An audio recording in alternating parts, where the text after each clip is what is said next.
में बरकरार है।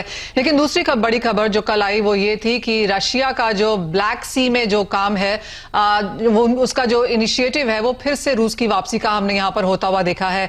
31 अक्टूबर को ब्लैक सी से ग्रेन सौदे से निकल गया था रूस, लेकिन उसके बाद हमने उनकी एंट्री यहां पर फिर से बनते हुए देखी और उसका एक इमीडिएट रिएक्शन प्राइसेस में देखने को भी मिला।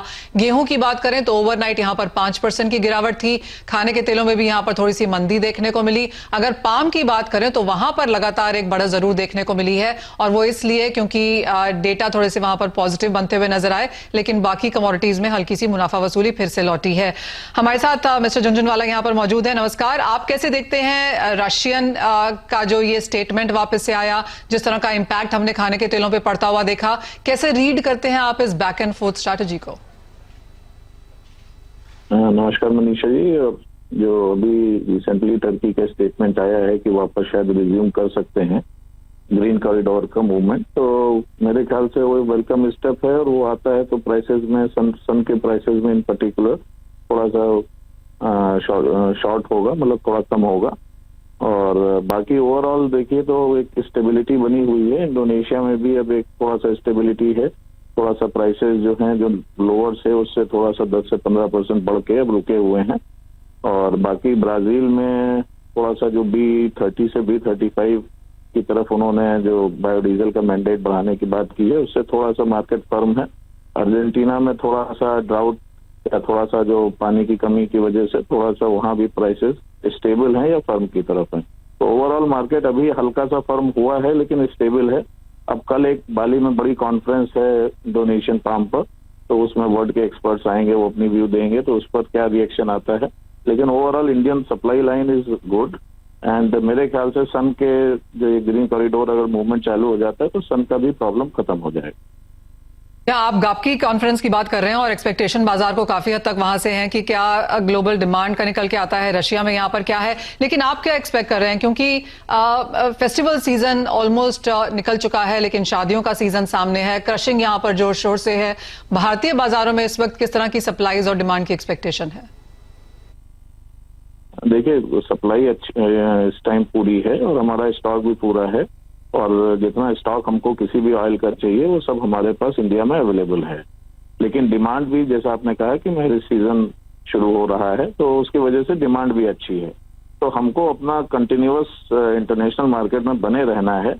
अब ये आने वाले 15 दिन में जैसा आपने देखा कि अभी फेड ने रेट हाइक किए हैं या जो डॉलर मूवमेंट किधर जाता है, क्रूड भी थोड़ा फर्म हुआ है, तो इतने फैक्टर्स हैं जो सब तेजी की तरफ ही गए हैं। तो उसको देखते हुए हमको थोड़ा वॉचफुल रहना है।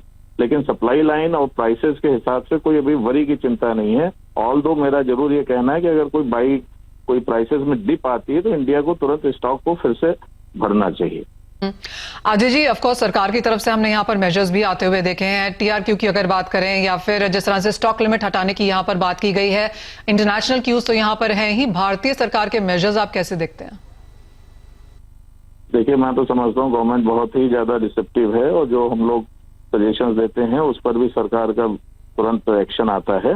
स्टॉक कंट्रोल के लिए हम लोग बहुत दिन से कह रहे थे, ये कन्वीनियंट स्टेप्स है जिसमें बिग चेन रिटेलर्स जितने हैं उनको प्रॉब्लम हो रही थी कि उनके लिए 3 टन की एक स्टॉक लिमिट की सीमा थी जो किसी भी रिटेलर के लिए इम्पॉसिबल थी मेंटेन करना, तो उससे वो स्टॉक कम रखते थे और सप्लाई लाइन डिस्टर्ब होती थी। लेकिन गवर्नमेंट ने उसको हटा दिया है, ऑयल सीड पर हटा दिया है, जिससे फार्मर्स को इनकम बढ़ेगी, लोग बाइंग कर सकेंगे जब भी उनको प्राइस कन्वीनियंट सब समझ में आएंगे। तो दोनों प्राइसेस गवर्नमेंट, दोनों एक्शंस गवर्नमेंट के वो काफी हम वेलकम कर रहे हैं और it is a good step towards the industry. जी, एक फाइनल सवाल। आपने कहा कि प्राइसेस यहाँ पर अब इन कंट्रोल है। ऑफ कोर्स लोज से कुछ यहाँ पर बढ़त भावों में जरूर देखने को मिली है। आने वाले अगर 2-3 महीने की बात की जाए, कंसिडरिंग की जो फैक्टर्स हैं ग्लोबल मार्केट्स में और भारतीय बाजारों में वो स्टेबल रहते हैं, तो क्या एक्सपेक्टेशन है कि भाव किस रेंज में रह सकते हैं? मेरे ख्याल से जो प्राइसेस अभी हैं वो ना तो हाई की साइड है ना लो के साइड है। हाई से आप देखिए तो काफी कम हो चुके हैं और लो से जो लोएस्ट अभी recently with in a month था उससे 10 से 15% रिस्पेक्टिव ऑयल्स में है। सॉफ्ट ऑयल में थोड़ा सा तेजी ज्यादा है लेकिन पाम से चूंकि उसका डिफरेंस $400 के आसपास है, $450 के आसपास है, तो इसलिए पाम सबको मेंटेन कर रहा है। तो मेरे ख्याल से प्राइसेस जो अभी चल रहे हैं ये नॉर्मल हैं। अब इससे नीचे जाते हैं तो it is a good time to buy, इससे ऊपर जाते हैं तो we should take caution. Point taken. Ajay ji बहुत शुक्रिया साथ जुड़ने के लिए। तो वो ऑफ कोर्स रिएक्शन आता हुआ जो रशिया ने यू टर्न किया है और उसका